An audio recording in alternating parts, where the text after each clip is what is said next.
तो यह जो चुनाव है वो राष्ट्रीय स्तर का चुनाव है।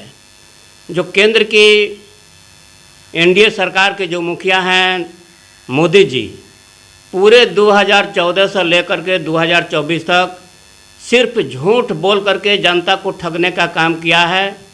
इन्होंने जो भी वादा किए, वो चाहे रोजगार देने की सवाल हो, 2 करोड़ नौजवानों को रोजगार का सवाल हो, गरीबों के खाते में 15-15 लाख रुपया आने का सवाल हो, महिलाओं के सुरक्षा का सवाल हो, महंगाई का सवाल हो, या कहिए कि अपराध का सवाल हो, भ्रष्टाचार का सवाल हो, ये तमाम सवालों पर इस सरकार फेलियर साबित हो चुकी है।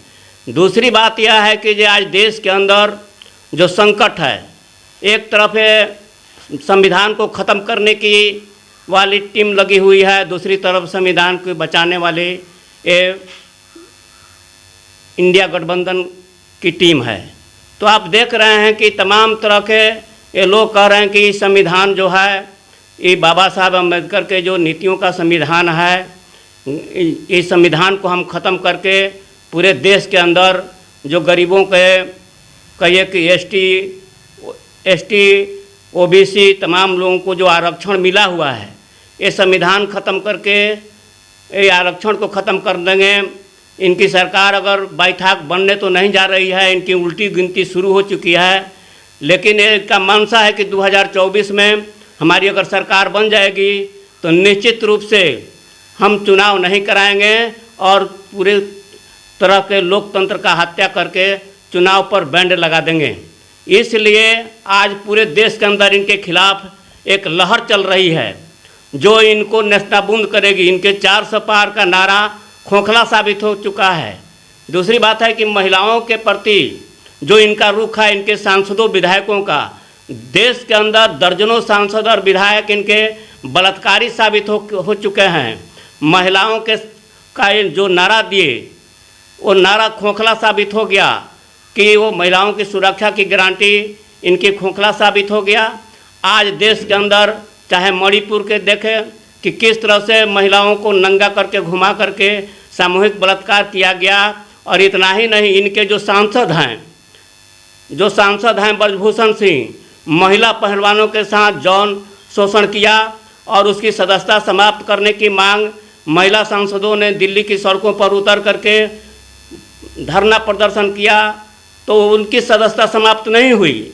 लेकिन केंद्र की सरकार जो संसद के अंदर 145 विधायक सांसदों का सदस्यता इसलिए रद्द कर दी कि काले कानून बनाने में कोई बाधा न आवे।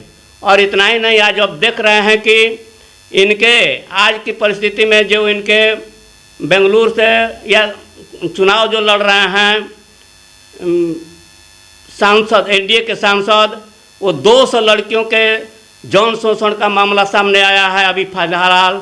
और 26 तारीख को चुनाव होने के बाद आज वो जर्मन के लिए कहिए कि वीज़ा बना करके फरार हो गया है वो सांसद। इसलिए आज देश की जो स्थिति है कि इनके शासनकाल में न महंगाई रुकी, न भ्रष्टाचार रुका, और पूरा तब पूरा कहिए कि ये महिलाओं का तो यौन शोषण का मामला पूरे दुनिया के पैमाने पर ये साबित हो गया कि केंद्र की सरकार एक घिनौनी सरकार है। इसको इसलिए आज जो पूरे देश के अंदर बदलाव की जो लहर उठ रही है, 2 चरणों के चुनाव में साफ साफ तस्वीर आ गया है कि इनका खात्मा का उल्टी गिनती कहिए खात्मा होने जा रहा है। उनकी उल्टी गिनती शुरू हो चुकी है।